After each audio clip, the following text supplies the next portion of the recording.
Well, Gary, thank you so much for joining us on what represents an incredibly poignant day for everyone at the club. First of all, everyone knows about Keith's infectious personality, but what was it? What made it that infectious?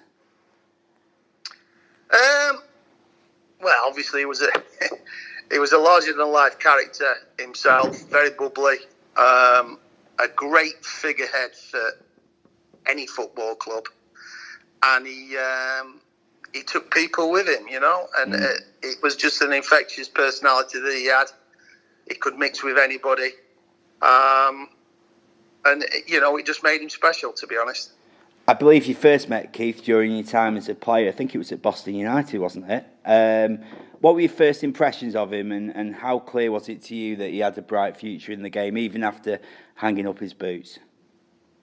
To be honest, he was a big, rangy centre forward.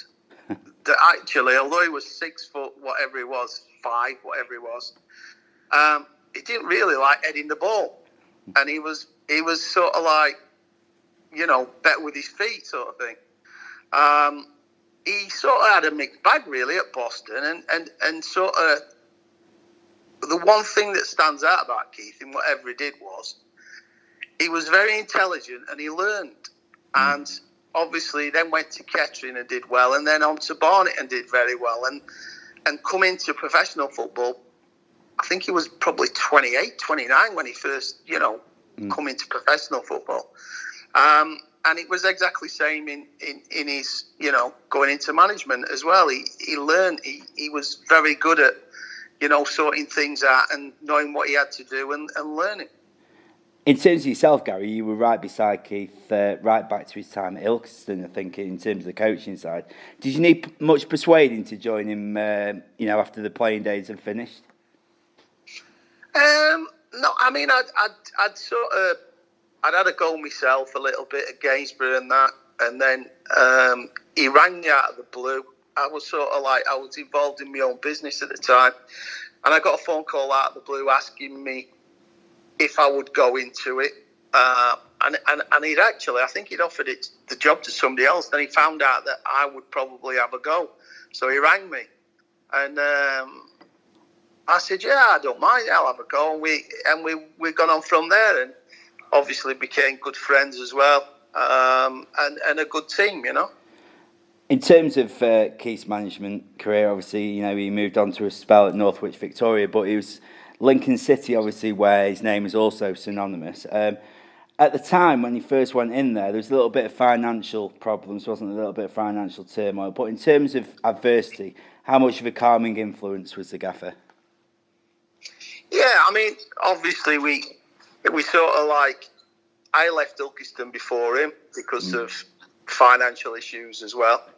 I went and watched Northwich on, quite a few occasions before we knew it was coming up, sort of thing, for him to go for the interview. And I can remember him going for the interview and getting it. And it was the same when he sort of was at Lincoln at first as the assistant.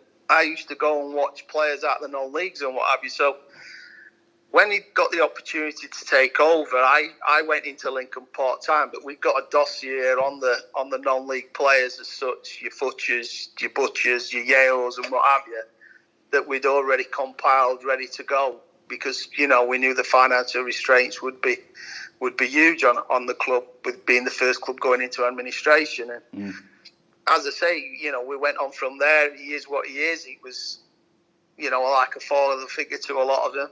And, we had great success there. What was it about Keith which made players actually want to come and play for him? I think he's just a lovely guy that was honest. And, we got a good mix. We had a good mix.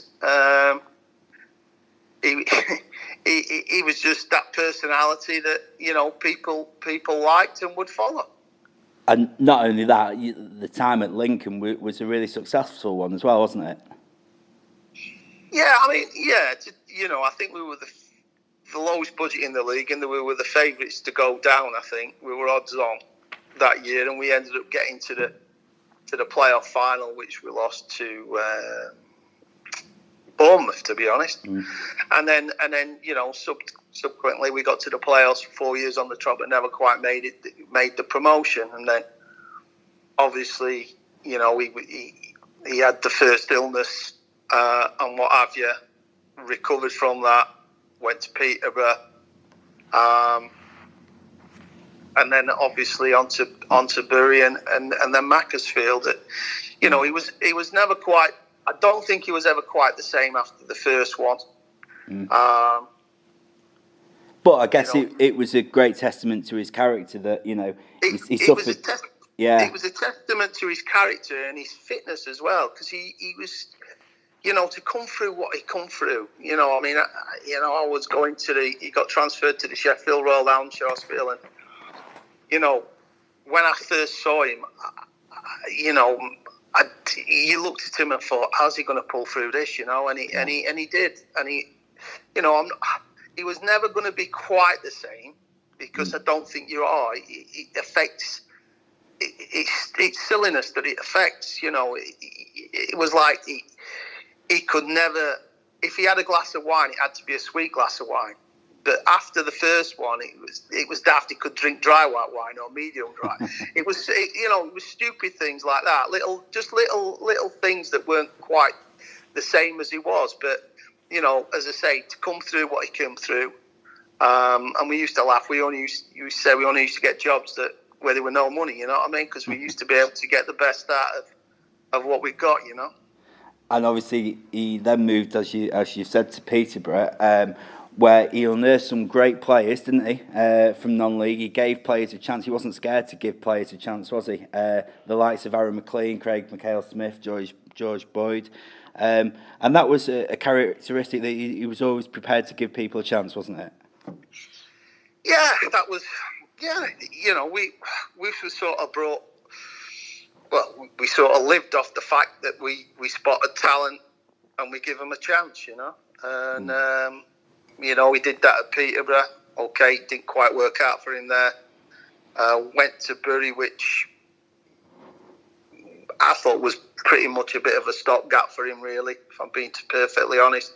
He wanted to get back in, and then obviously we ended up back at Mac. And again, that brought, its own sort of difficulties with, budgets and what have you, and where we were and everything else. But, again, he did well there as well. We still got players in and what have you, and managed to keep them in the league and what have you. So obviously, your first difficulty when you first came in was keeping Macclesfield Town in the Football League, and I think we did 4 wins, 3 draws in 9 games. So even right from the start, Keith had a great affinity with the Macclesfield fans, didn't he? Oh yeah. Wherever he went, he had a good affinity with everybody. To be honest, I mean. He had some, celebrities that were good friends with him. Daley Thompson was a big friend of his, and used to come to the games and what have you. But again, he could speak to anybody. Whether it was a man on the terrace or somebody of the stature of Daley. He was very comfortable with either sort of thing. Just 2 months before Keith's passing, Gary, Keith signed a new 2-year contract with the club. What do you think his vision was for Macclesfield Town when he put pen to paper on that deal? He just wanted to be involved, and obviously we'd sort of like kept him in, and we wanted to build on what we'd done at other clubs. Bring young players through, give players a chance, and obviously try to put in a position where we could challenge at the top end of the table. And wherever we went, that's what we wanted to do, and I'm sure that's what his sights were when he signed the deal. And then of course we went to Meadow Lane, didn't we, on the 2nd of March 2010. Tell us how the events unfolded from your perspective. Well, yeah, I mean, obviously the game was the game, and we were unlucky to concede in that game and what have you, and we thought we'd done reasonably well in the game. And I can remember he drove from Lincoln, and I drove down from Sheffield, and we always used to speak at some stage on his way back as well. And I can remember ringing him, and Butch was in the car with him. We were just getting out of the car, and we spoke about the game and everything else, and then went to, that was it. Went to bed, and then I got a phone call the next morning, and he'd been taken ill in the night, and what have you, and he'd had the aneurysm sort of thing. It certainly it rocked the whole club to its core, didn't it? And just after that, I think, in a great testament to him, I think the England players, I think they played Egypt, they won black armbands, and almost on the global level, there was an outpouring of tributes to the big man, wasn't there? As I say, he was a larger-than-life character that was known throughout football at every level, and that showed, with the funeral, at Lincoln Cathedral, and the people that turned up to it, and it just showed what a great man he was, for the people that did turn up to show the respect. Out of about 35 years of watching Macclesfield Town, I can honestly, hand on heart, say that one of the most emotional games we've ever played was that trip to Hereford the following Saturday. What are your recollections on that? And was there ever a time where, the game possibly might not have gone ahead?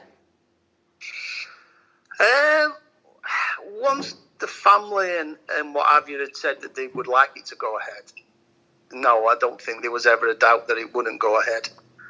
Obviously, it was a difficult time, but it also brought the players together to a cause to go on and do it for Keith, and make sure we stayed in the division, which, they did admirably.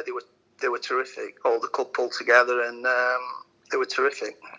I seem to remember, Gary, that we won that game 2-0 as well, which was a great initial tribute to the gaffer as well. Yeah, I think Ricky Sappleton scored that day. That's right. If I remember rightly. It was a good performance. It was nothing less than I expected from them, to be honest, if I'm being truthful, because they were a good set of lads, and I knew that they would, they would put an unbelievable shift in the memory of Keith, and they did that, and won the game.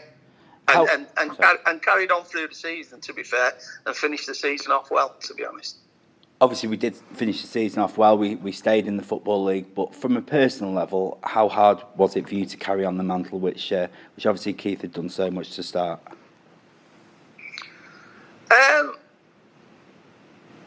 I felt it was a duty, to be honest, to the players that we brought to the football club and what have you, that, to carry it on and give them sort of somebody there that they knew and trusted and what have you, to carry the thing on. And that's what we took, that's what I tried to do, to be honest. I didn't realise how difficult a time it was until probably after I'd left the club, Yeah.